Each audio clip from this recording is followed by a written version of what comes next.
আসসালামু আলাইকুম। আজকে আপনাদের সাথে একটা অনুভূতি শেয়ার করব। সেটা হচ্ছিল আজকে আমাদের সেই ছোট্ট মেকিটার বাবু হবে। সো সেই সকাল থেকে অনেক কান্না করতেছিল, বুঝতেই পারতেছিলাম যে তার খুব পেইন হচ্ছে। সো আমার আম্মু সেই থেকে তাকে আদর করা শুরু করলো। সো প্রথমে আপনারা যে কাজটা করবেন সেটা হচ্ছিল কোনো একটা সুন্দর একটা কার্টুন গুছাবেন, গুছানোর পর তার ভিতর তাকে রাখার চেষ্টা করবেন এবং তার সাথে থাকবেন। খুব খুব কষ্ট হচ্ছিল আজকে সারাটা দিন, ওর কষ্ট দেখে আমারই কান্না পাচ্ছিল। এত কষ্ট, এত লাফালাফি, এতই সে আজকে স্তব্ধ, একদম পুরো চুপচাপ। দেখেন কি পেইন হচ্ছে ওর, একদম পুরো মানুষের মতন অনেক কষ্ট করতেছে, অনেক কষ্ট পাচ্ছে। সো আমি তার কষ্ট দেখতে পাচ্ছিলাম না। তারপরে কী করতে হবে, তার সাথে থাকতে হবে, তাকে সঙ্গ দিতে হবে। সো এই অবস্থায় কখনো তাকে একা একা ছেড়ে দিবেন না। সো অনেকক্ষণ পর আমরা তাকে আমার আম্মু মাথায় হাত বোলাই যাচ্ছে এবং তাকে চেষ্টা করানো হচ্ছে যে সেটা সহজ হয়। সো তার কষ্ট তো সে নিজেই বুঝতে পারতেছে।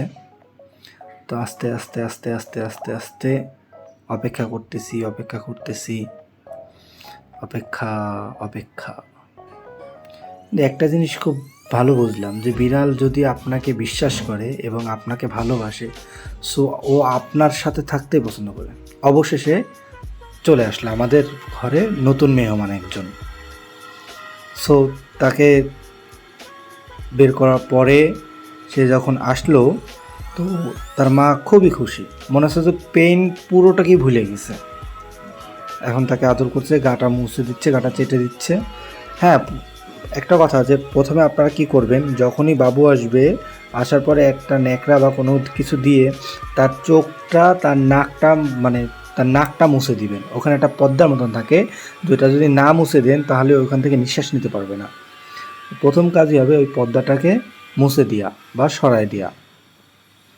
সো এরপরে এই যে দ্বিতীয় জন, যে নাম্বার 2 আমাদের ভিতরে আসলো, এখন তাকে আবারও তার মুখটা ওইভাবে পর্দাটা সরাই দেওয়া হচ্ছে। আমার মা আম্মু সেটাও করতেছে, আস্তে আস্তে করে ওটাকে সরাই দেওয়া হচ্ছে।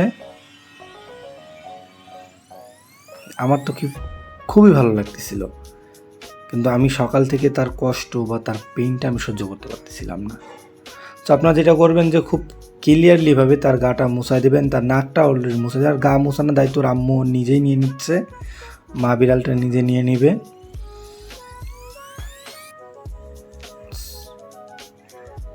সো এইভাবে তাকে সুন্দর করে মুছাবেন।